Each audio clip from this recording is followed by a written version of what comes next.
Bago natin umpisahan ang ating video, ay lumayo muna kayo sa mga bata dahil may mga sensitibo na mga salita ang ating kwento ngayon. Dahil ang krimen ay kagimbal-gimbal at nakakatakot. Nagulat ang Japan at buong mundo sa krimen na ito.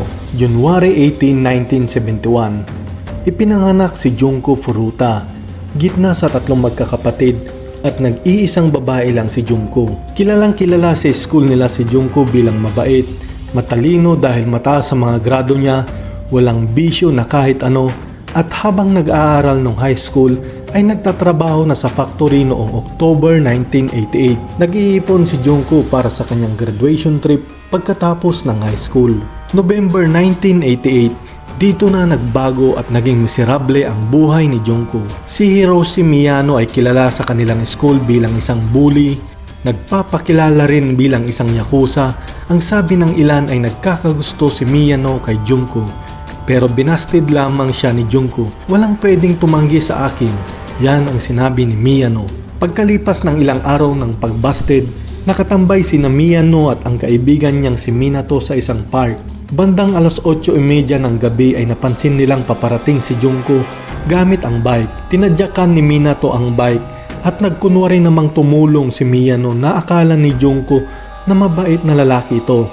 Inalok ng lalaki na samahan si Junko pa uwi para di siya pagtripan ni Minato, pero ang lahat ay set up lamang. Mula noon ay hindi na nakita at nakauwi sa bahay nila si Junko.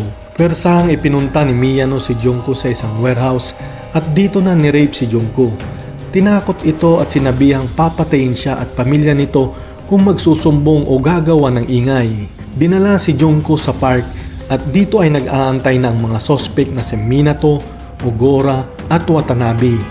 Sila naman ang gumahasa kay Junko. Dinala nila sa bahay ni Minato ang babae. Nag-report na rin ang family ni Junko sa mga pulis, pero persahang inutusan ng mga lalaki ang babae para tumawag sa kanilang bahay at sinabing makikituloy lamang siya sa isang kaibigan. Pinilit ding magpanggap si Junko na kasintahan niya si Minato para hindi magtaka ang mga magulang ng lalaki. Pero alam ng pamilya nila na parang may mali sa pangyayari.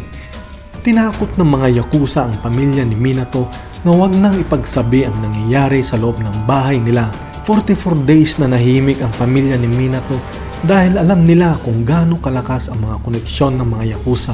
Sa 44 days na yon, halos 400 beses na ni-rape si Junko. Kung ano-ano ang ginawa sa kanya, gaya ng pagpasok ng gunting, paputok, pati bumbilya sa kanyang pagkababae at sa puwet nito. Dahil sa pagkasira nito ay halos hindi na makaihi o makalabas ng dumi si Junko. Kung hindi man nila ito ginagahasa ay pinapakain ng buhay na ipis, nagsasarili at pati ang pag-inom ng kanyang sariling ihi ay pinagawa sa kanya. Isinabit din siya sa kesame, sinusuntok, hinahampas ng golf club, bamboo stick at pati ang kanyang mata at maselang parte ay pinapaso ng sigarilyo, lighter at pinapatuluan ng mainit na wax. Ayon sa balita ay bumigay ang katawan ng babae noong January 4, 1989 at namatay ito. Dahil sa takot ng mga binata na matuklasan at makulong sila ay itinali nila si Junko, binalot ng kumot, tsaka nilagay sa drum, tsaka ito sinemento. Tinapon nila ito sa Koto, Tokyo.